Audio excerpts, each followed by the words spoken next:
What is up, Square Nation? Welcome back to the Four Corners, the official podcast of No Counters, No Combos. It has been quite some time since we've done one of these. The first time I did one was a very long time ago, and we had a very special guest. It was Joey Paladino from CrossWorld TCG, and he's been kind enough to join us tonight for the relaunch of the Four Corners podcast. So what's up, Joey, man? How you've been? How's everything going? I'm doing good, man. It's really good to see you back in the Dragon Ball scene. I really liked what you were doing with the podcast. You know, it was consistent. It was really cool to just listen to, and it's cool to have you back. Yeah, I mean, the podcast was one of my favorite things that I actually did when I was back, doing content on a daily basis. It's definitely the thing I've missed the most.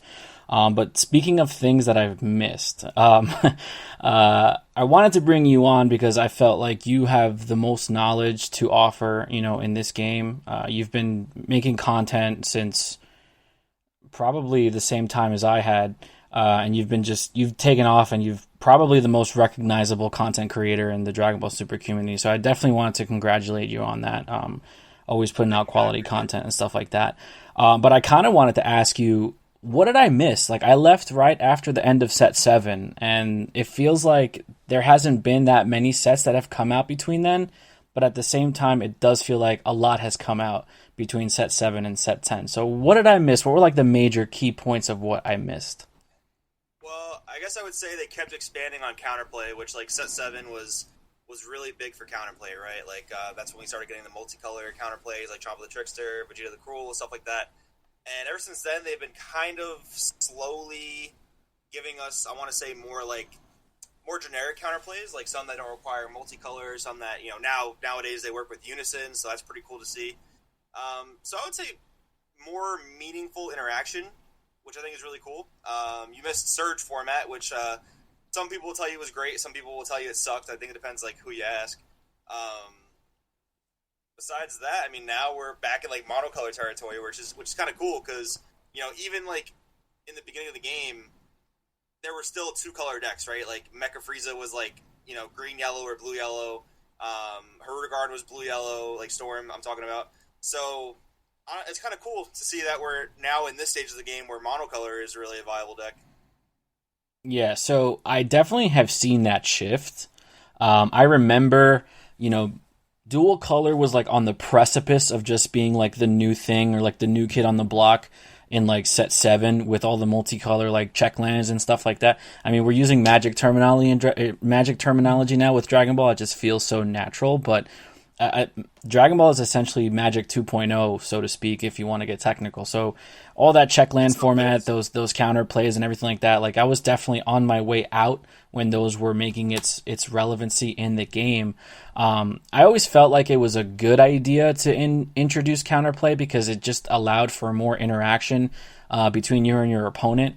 The most common counterplays that we had for a long time were Cold Bloodlust, which was, snapped in half broken, and Crusher Ball, which I still think is a pretty good counterplay. So the fact that they added more to the game, I think was good, but I don't think Bandai anticipated how good the counterplays were going to be. Vegeta the Cruel and Mach Speed Kaioken Goku, I feel like were just all over the place. Now, was that part of your whole Surge format that you talked about?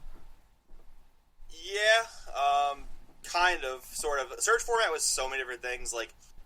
It really was a great format in my opinion because the play was very skill intensive. Now, I guess that's more when we talk about the Surge Goku mirrors. I don't know. I'll always remember this one match I played in. I think it was the Chicago Regional where I got third place for Surge Goku, and I was playing top 16 against Tyler Rice.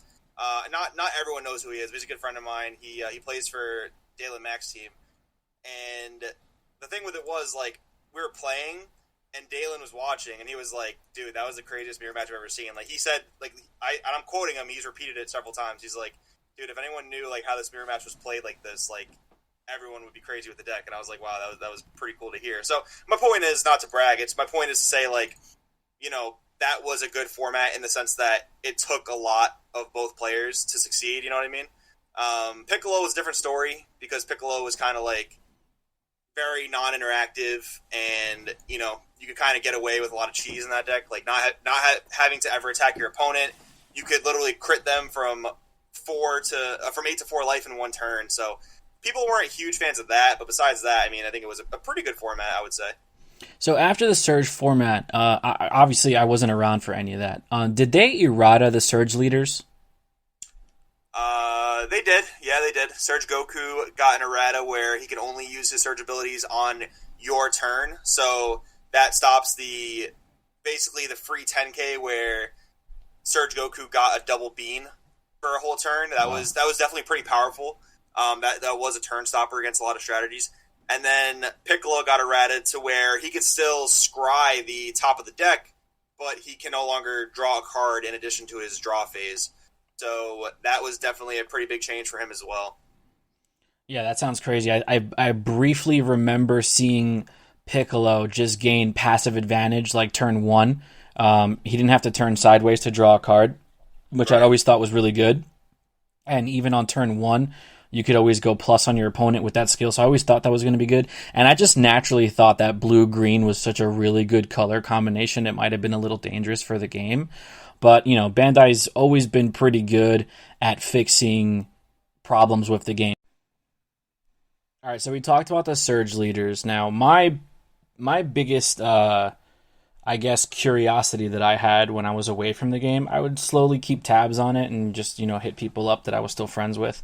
I know that there was a Android 21 and like a Hatchiak deck and stuff like that. Was that as tough to play against as everybody said it was?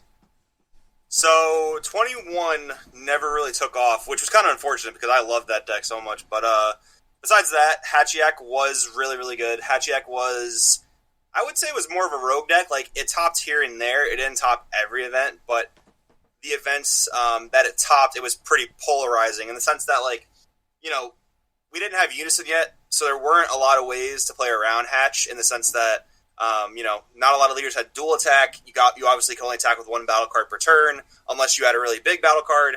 Then you could kind of get around it that way. But Hatch definitely was really good in that format. But it did struggle against hand control. And they actually, one of the really crazy things about that format, if I'm sure you've heard Violent Predator, Android 21 was banned. So 21 itself was never great, but Violent Predator ended up getting banned because when you play it against a monocolor deck, you literally send all their energy back to the deck, right? So that was pretty degenerate. And that actually was something that Piccolo could do to absolutely wreck Hatch. But Hatch was pretty good against Surge Goku, so it definitely had a place in the format. And then thrown in with all that mix was also the Bibbidi Boo leader as well. Yeah, that was actually a really good deck, that format as well. So I guess when you look at it this way, Surge Goku was probably the best mid-range deck. Then there was Hatch and Piccolo as, Piccolo was definitely the best control deck, but Hatch was also really good for control. And then for aggro, it was Reboot Gohan and Black Boo, yeah. Yeah, Reboot Gohan, man. I remember they announced that they were going to do Reboot Leaders. I think I might have still been playing when they announced they were going to do Reboot Leaders. And I remember seeing the poll that Bandai had sent out, and it was like Reboot Gohan. It was like a whole bunch of set 1 leaders like Beerus and Hit and all this stuff. It was like Reboot. It was like Gohan. It was Trunks set 2 leader, which I still want that leader to get rebooted because I love that leader so much. But then when they actually released Reboot Gohan and I saw that it was like actually really good, I was like, I need to get my hands on at least this leader card and just collect it. And my boy Enrique actually hooked me up, and that was like one of the only cards I had for the longest time while I wasn't playing. So I'm glad that actually that Gohan leader is good, but I think it might be a little too good. What are your thoughts on that leader?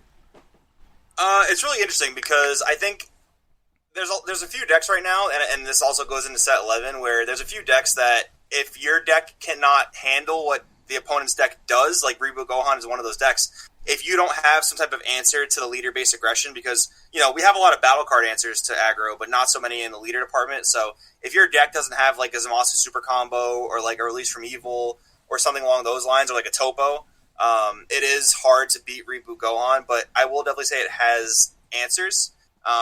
I wouldn't say it was ever the best deck in any format. I would say that it was the best aggro deck in that Surge format.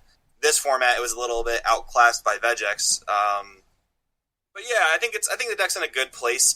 The thing I like about Reboot Gohan is it's actually a budget competitive deck, which, back when me and you first started making content, Dragon Ball was super, super, super affordable compared to all the other games in the market. Right. And, that started to creep up with draft boxes, right? Right. So, Reboot Gohan being an accessible deck to a lot of players is really cool, albeit, it's kind of a volatile player experience, depending on, if you're on the receiving end of the aggro, it can definitely suck.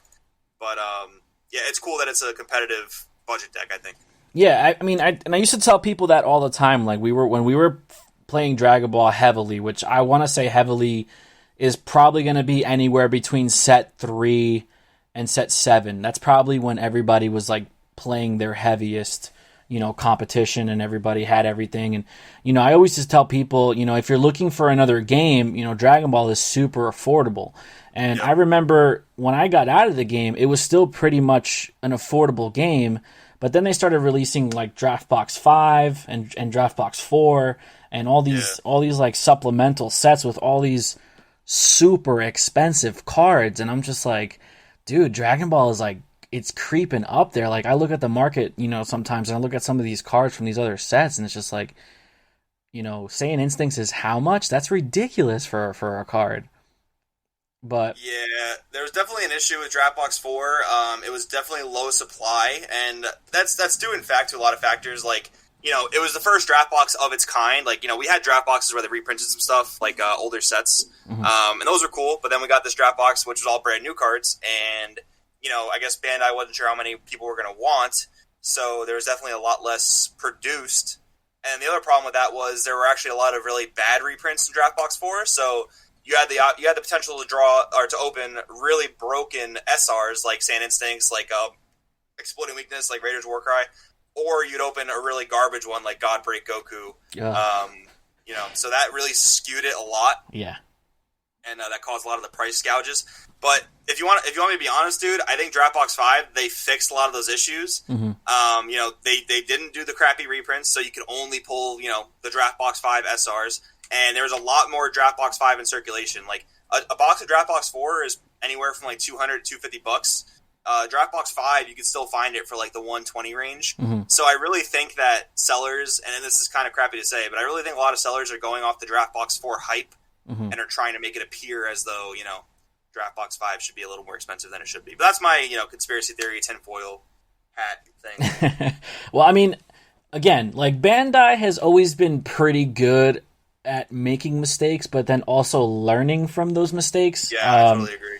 Yep. Draft Box 4 could have been a huge issue, and then as you're saying, I don't have enough knowledge on it, but I'll take your word for it. If Draft Box 5 definitely corrected that issue, then you can see that they're trying stuff, but then they're correcting it if there's too much outcry in the community, which is another reason why I respect Bandai a lot, because they listen to what their players say. Yes. I don't think you could say the same thing about Konami. I mean, that's like the running gag, right? It's like Konami doesn't care what anybody says. They're just going to do what they want to do. And people are going to play Yu-Gi-Oh! Regardless. So I think Bandai does a really good job of maybe, I don't know how well they interact with the community, but definitely behind closed doors, just listening to what is going on. And you could definitely see that with what I want to talk about now is the ban list that's going to be going into effect on October 2nd. So nothing really got banned. We had our first card get unbanned, and then we had 2 erratas. I don't think the Unison errata is really important to talk about. I mean, maybe it is for certain strategies, but the most important thing I want to talk about is the errata to Bibbidi. Now, coming back into this game, I'm going to be honest, the most affordable thing I could just pick up off the shelf and start playing with was the Vegx starter deck. So it was definitely something that I could just easily pick up and start playing and just turn all my cards sideways, and I could definitely see where Bibbidi could become a problem because of all the mechanics that Vegx took advantage of. But my question to you is, do you really think Bibbidi was the problem, or do you think that Vegx Burst 5 was the real problem? It's so tough to say. I've been having this conversation a lot, and it's definitely a multifaceted issue, kind of like Storm. Like Storm, people said Flute was broken. People said Trunks was broken. People said Goten and Bardock were broken. But in reality, all 4 of those cards got banned because it was just so many good cards in one deck, right? And I think that's a similar issue with Vegx. Like Bibbidi, in my opinion, definitely overpowered, definitely deserving of the nerf. But now the question is Vegex as a leader still going to pose problems, right? And I think it's very possible. I will say, playing Vegex with the ability nerf, it feels a lot less powerful. And I won't say I have the perfect build or anything, but I think Vegex still kind of outclasses some of the set 11 leaders. Like, I'm sure you've seen, SS4 Goku, Mm-hmm. SS4 Gohan. Mm-hmm. I think Vegex definitely does the time agent stuff better. Yes. When you're playing a graveyard-centric deck, it's kind of common sense. Putting 5 in the drop is better than putting 3 in the drop, Correct. right? Correct. But I think where hopefully the happy medium is that Vegex will continue to be, drop area reliant / time agent / not so much of an overwhelm deck as I think SS4 Goku and Gohan want to be. I think Right. they want to overwhelm every single turn, Right. whereas Vegex, you only really want to overwhelm turns 1 and 2. Right. So I hope that distinction can be made and that SS4 Goku and Gohan can shine where I think they're supposed to shine. I hope, but I think time will tell, I mean, I think that SS4 Goku and SX4 Gohan, they're probably going to see play because, why not? I mean, they're SS4, characters that people Right. love. Everybody loves Goku, and there's a huge Gohan fan base also. But I think, after the hype kind of settles down and you start to like really, weed everything out, I think Vegex just, and I know that Android was talking about this a couple days ago on one of his videos. Vegex does everything better. Yeah, you don't really want to overwhelm every single turn with a Vegex deck because it's graveyard or it's drop area centric, but because you're playing cards for free in a resource based game, and I'll say this 100 times until somebody proves me wrong. Anything that you play for free in a resource based game is strong. Like, you're just putting stuff on board for free, and then you have all of that energy to utilize as a utility play. So, Vegex just probably does it a lot better. I agree with what you're saying, though. I think the separation is going to come to the player base deciding that. So. Huh? I hope so. Yeah, I think it's going to come up. It's going to come down to us deciding that, okay, Vegex is really good at what it does, but this Xeno Goku SS4 leader is really good at just the overall mechanic and doing it every turn. But like you said, time will tell. I'm definitely excited for set 11. It's the first set, that I'm back into the game, so I've kind of like dove into everything. But I want to talk a little bit about set 10. I saw a post on Facebook today. Somebody I forgot the name is escaping me right now, but they were asking which is a better set 10 or set 11, and I thought that was really interesting. And the way I see it, like, they're doing like these blocks or whatnot, 2 to 3 sets of the same kind of theme, and it looks like they're introducing it with the first set, they're supporting it with the second set, and then we're gonna have to see what happens with the third set. But set 10 itself, I think, just has a lot of really solid cards in it. I don't know if they have new people in the R&D department or in the development team or whatnot, but it definitely looks like the cards are a lot more well designed than they have been in the past. You want to shed some light on that? Yeah, totally. So I think it's really cool what they did with set 10, 11, 12. Like, I've never seen this type of design philosophy in another game where, the starter decks we have, Green Frieza, Vegex, and Blue Vegito, they're meant to basically be expanded upon over the next 3 sets, right? So, all the black support we see in set 11, it's still pretty playable in Vegex. At least some of it is, right? And then some of it is more based towards Overwhelm. But the way they designed it was, these are the only 3 starter decks you're getting for this block, and throughout the entire block, we're going to create cards that benefit this this play style. Like for example, in set 11, they're coming out with that new blue Go tanks that like activate battle, you play it for free in rest mode, and that's going to synergize with the Unison in the Vegito starter deck, right? Mm-hmm. So I think that's a pretty cool thing to see there. Besides that, I mean, one of my teammates and one of my really good friends in this game, Marcus, he says that this is his favorite format of all time. Like, he was so much so saying that he was considering about flying to Jersey this weekend just to play in a 1K that we're having, Oh, wow. And considering the state of the world, he said he really wants to play, and he's been doing the same thing. Like, he's been hosting tournaments for this format. Like, I agree with him. I think it's a great format. The cards in the set are really good, and it seems like they're really trying hard not to power creep, which I think is good because they've always said, especially me and you, we obviously have Yu-Gi-Oh backgrounds, Mm-hmm. and we know at this point like Konami power creeps everything. Yeah. They're not ashamed to admit it. Right. Like that's just how they operate, right? And players are so into the game, they're going to keep buying the cards. Mm-hmm. But I've never quite bought that factor, as in people always say, well, how are you going to sell a new product unless you power creep? But I think that as long as the new archetypes are interesting and up to par, if not maybe just a little better than the last stuff, I think people will still buy the new stuff, especially in a game like this where, somebody wants a meta version of their favorite characters. So, let's just say Garlic Jr. is not as good as, I don't know, some yellow deck, like Yellow Gotenks, for example. Let's say Garlic Jr. is not as good as Yellow Gotenks. Well, if it's like kind of comparable and someone out there loves Garlic, they're going to buy the new stuff, right? So that's just my opinion, but I don't know. That's what I think. I definitely agree with you. I think the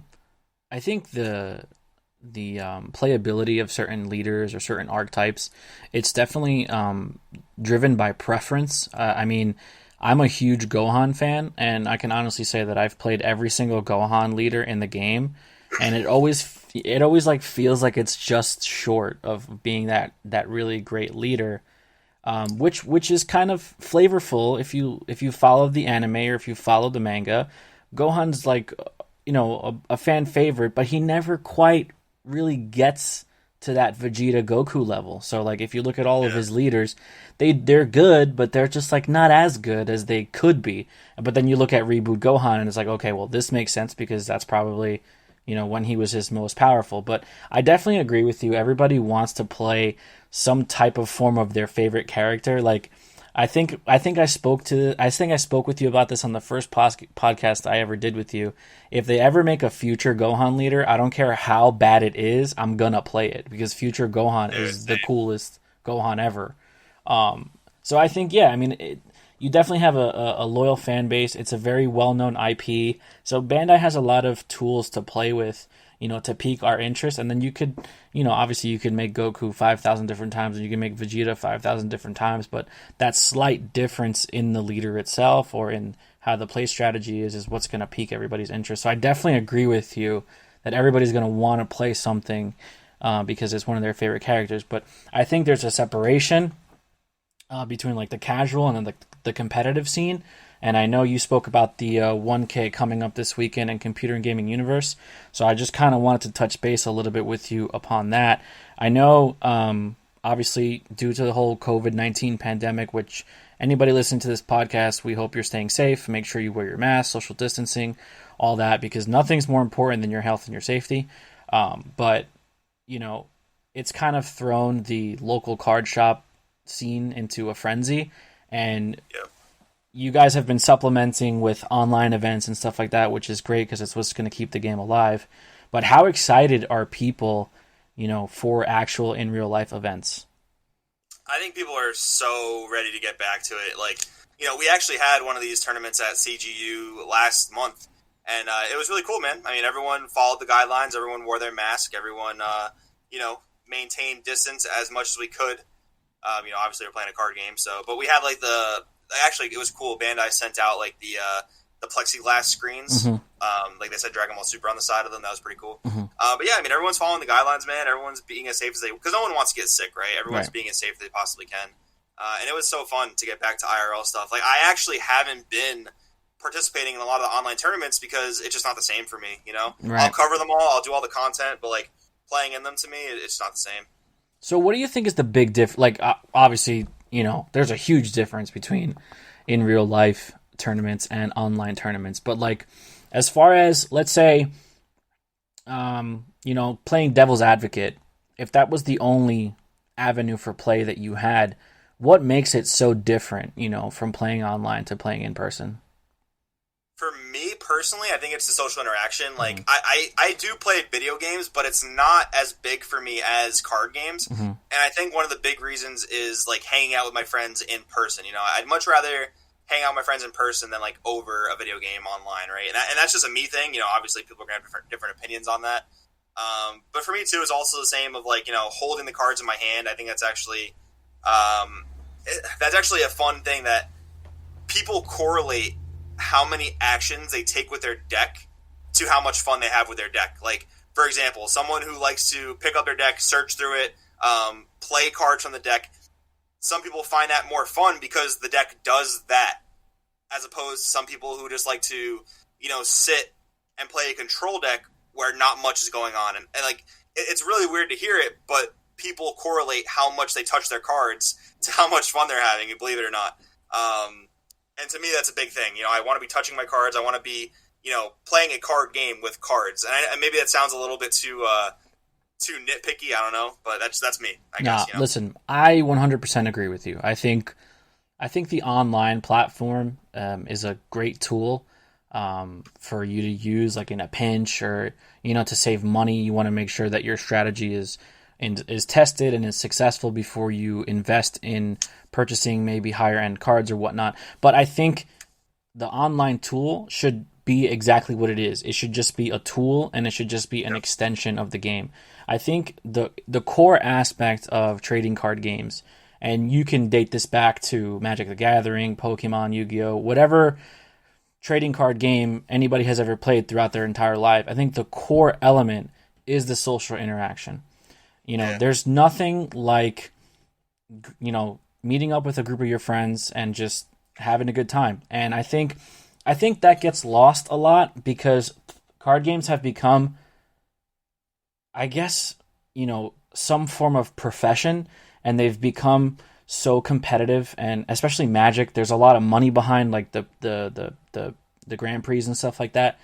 And I think people lose sometimes the core element that these games were invented just to get a core of people together and just, play throughout the night and just have laughs or pizza and beer, whatever it is.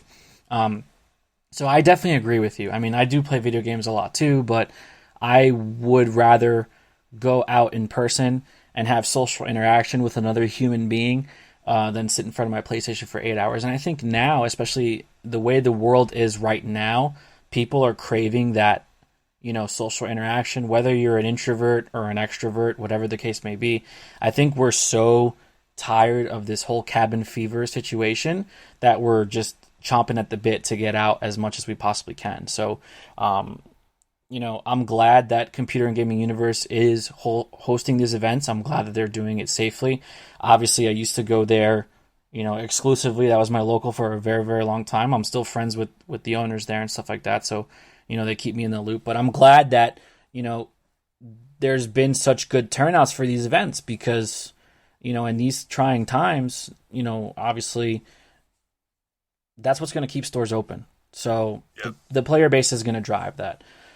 So talking more on this 1K, if I remember correctly, the last 1K, there was about 40 players in attendance, and I'm hearing through the thicket that there's going to be about 64 players at this new one coming up this weekend. So are you a little nervous that there's going to be that many people there, or are you pretty confident you're going to do well like you did the first one?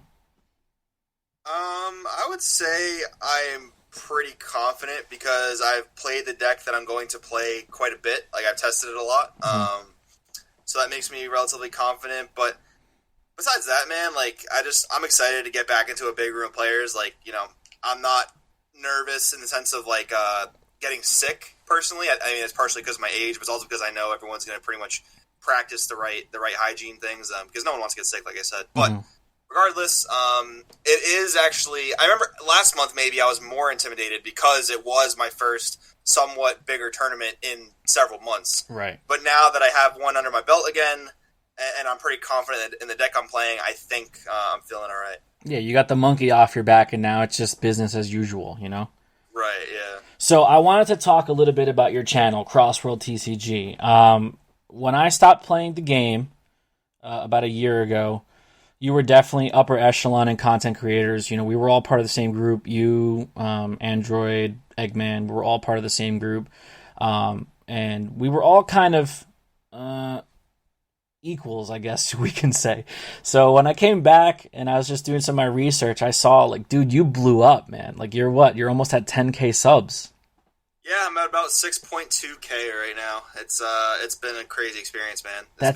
That's insane. So fun. Are you still in school, or did you finish school? I actually graduated. I graduated during the pandemic, so my last semester was all online with that crazy stuff going on. Well, congratulations. Thank you very much. Yeah, so I'm a college graduate. I'm still doing the YouTube thing. So I moved from Boston back to Jersey Mm-hmm. because of everything going on, Mm-hmm. and now I'm working with my dad, doing some other side gigs while still doing the YouTube stuff. Because I've been searching for jobs in the field that I graduated in, but all the businesses are closed, right? So it's not a great time to be looking for jobs. Yeah, But I mean, luckily, I am blessed where I can still do the YouTube thing and work in the jobs I'm able to work at. yeah, man, it's really tough. I mean, unemployment in this country right now is astronomical. I mean, the fact that people still even have a certain type of income is amazing to me. I mean, I wake up every morning and I'm blessed that I still have a job. And for those who have been, unfortunately let go from their jobs, hopefully, as we get to a more normal ish scenario, things can start, becoming more positive for people because it's been crazy. Like this whole pandemic thing has been insane. So I'm glad that you're doing well. I'm glad that you found work. You're doing your YouTube thing. You're doing your Patreon thing. But I wanted to get your opinion. You're doing content like every day. You're doing the Patreon. You're doing articles. What's your favorite form of content creation? Like what's the thing that you get most excited about when you're making a video or writing an article? Like what is your favorite thing about your content creation? So I think we talked about this on the first podcast we did, but the whole reason I started my channel was because I thought I just had cool ideas about the game and I wanted to just get them out there. Like back during Mecha format, post Mecha errata, it was one of the most creative times in Dragon Ball, I feel like, and I was just pumping out a ton of really random decks. I wanted to put them out on YouTube. So basically, the whole basis of my channel is just like, for me to get my opinion out there on the game, whether that's right or wrong, I guess that's for everyone else to decide. But yeah, I just did a series of videos, this past week, probably the week before you're going to upload this, where I was talking about like the winners and losers of the ban list, right? And that's where I get to just do like a more free form discussion of like, these are the things I think are benefiting from the ban list. These are the things I think are losing out from the ban list. Whenever I get to do it, just like a free form discussion and just, go for a 10-minute psychological stream of Dragon Ball, that's where I like to do. I do deck profiles, I do tournament reports, that kind of stuff. But whenever I get to just do a free form discussion, I really like it. That's awesome, man. I'm really glad that not only are you making quality content on a daily basis, but you still have fun doing it. And I think, it's no secret. I think some people get burnt out. I'm one of them. I got burnt out. I tried making it into something that it shouldn't have been. I started playing this game. I started making this content because it was a hobby of mine. I started uploading videos on YouTube because I felt like it was content that I wanted to see that nobody else was doing. And it's something that you just do selfishly and then it takes off and becomes something different. But I think sometimes we as people or as perfectionists, we tend to put a little too much pressure on ourselves and things end up fizzling out and then, stuff happens. But I'm glad that you've been able to balance, your actual life with your YouTube and Dragon Ball life. It's very encouraging. It's one of the main reasons that's one of the main reasons that I stayed interested in the game because, the people that I was still friends with in the community, the quality content that was still being uploaded, I was always, even though I wasn't really playing Dragon Ball, your videos would always pop up in my feed. I'd check them out here and there and be like, oh, Joey's doing really well, stuff like that. So I definitely want to thank you for being consistent and being, one of the main pillars of this community because I think without you, there's no real like what's the word I'm looking for? Like you CrossWorld TCG, Android and Eggman, you guys all do a really good job of, competitive analysis and stuff like that, but there's a separation from your channel to everybody else's. I think I don't know if it's just how you look at the game and I look at the game similar to you, so maybe I just agree with more of what you say. But your meta-analysis is really good, and it's definitely helped me quickly, pick back up and get back into the game. So I definitely want to thank you for that. So, what can we expect from you guys over at CrossWorld TCG moving forward? Do you have any little industry secrets you want to give me? Any juice you want to spill? Well, first of all, I just want to say thank you so much for all the kind words. I appreciate it, man. Like, I get comments here and there that just say, like, your videos helped me a lot. Your video helped me get back into the game. Your video helped me learn the meta, this and that. And whenever I get a comment like that, it just makes it worth it. You know what I mean? Like, it makes me feel like I'm doing something I should be doing. You know, Mm-hmm. and that feels really good. So I do appreciate that. But besides that, I mean, we're working as best as we can to just blow up Dragon Ball. I mean, that's what we did with the All Star Showdown, where we streamed it for a very long 8-hour day. And you know, we just threw it together, kind of thing. You know, we put the stream on, we got the tournament together, we got a lot of the big name players in there. That was pretty cool. But yeah, we converted the team into CrossWorld because you know, we just wanted to take it in that direction where, you know, the channel's doing really well. We all enjoy playing together. We couldn't play under Shenron's lair anymore, and we all wanted to stick together. And CrossWorld seemed like the best way to do that. So I'm really happy that we decided to go that route. And like I said, yeah, we're trying to blow up Dragon Ball, man. Do whatever we can, put out content. We've been doing the teammate articles on CrossWorld's Patreon. That's really, really cool. Yeah, man, we're trying to do everything in our power to just blow up the game.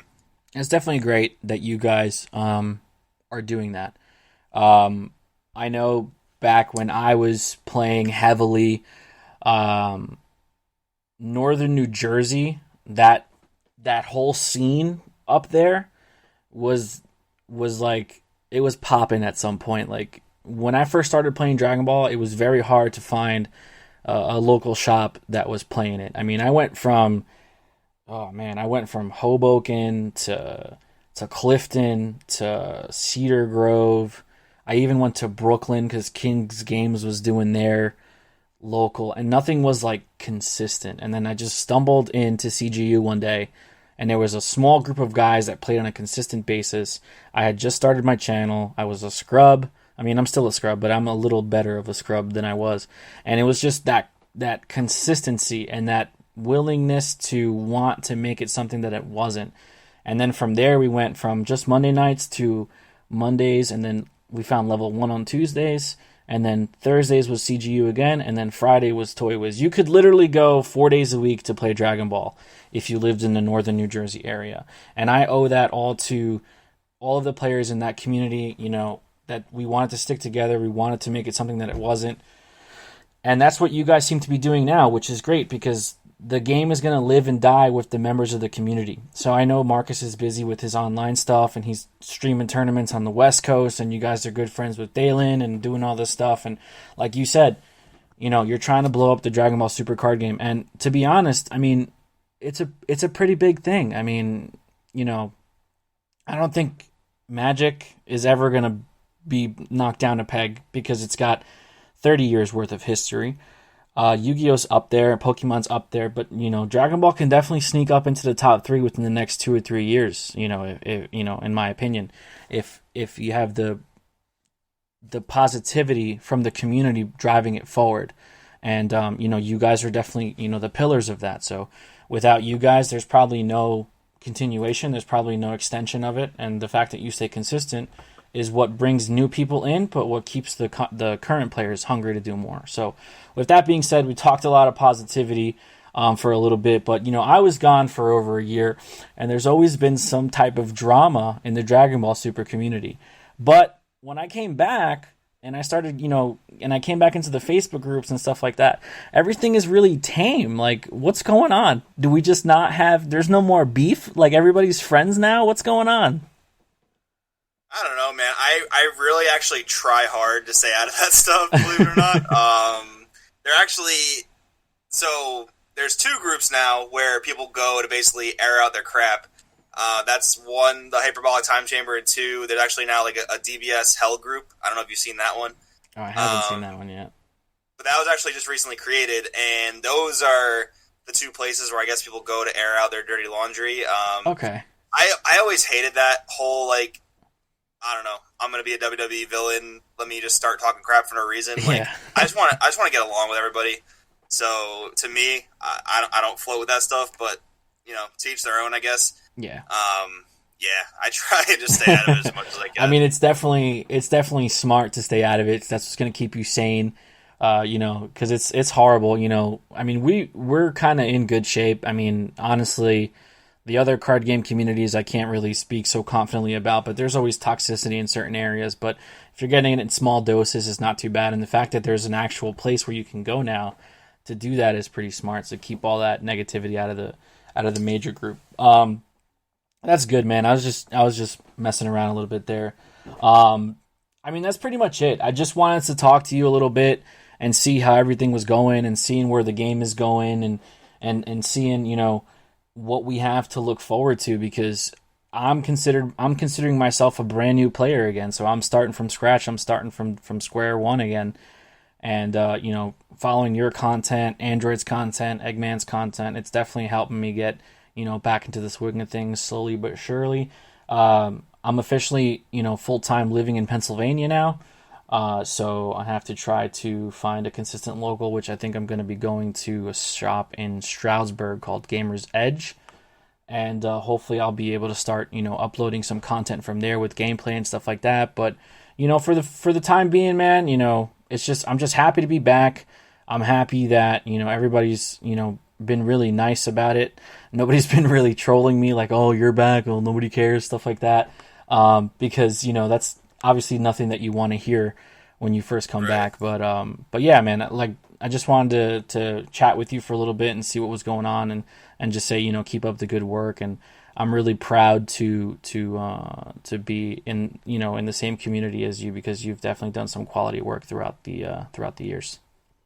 I appreciate it, man. I'm really happy to have you back, dude. I'm glad you reached out, and yeah, I mean, I look forward to it, man. Because the more content creators and the more quality content we're getting out there, like you doing the podcast and everything, you doing your videos, it can only grow up. It can only go up from there, Yeah, man, I definitely agree. So we're going to wrap things up. Joey, thanks again so much. If you guys don't know, if you're living under a rock, go follow him on YouTube, CrossWorld TCG. He's a very predominant player and member of the Dragon Ball Super community. He puts out quality content on a daily basis. You can't go wrong with CrossWorld TCG. You can also check out Eggman. You can also check out Android. Those are other quality content creators in the community. And if you have some time, check out our channel as well, No Counters, No Combos on YouTube. With that being said, we're going to get on out of here. Joey, thank you so much, and we'll talk to you guys next time. Be there or be squared.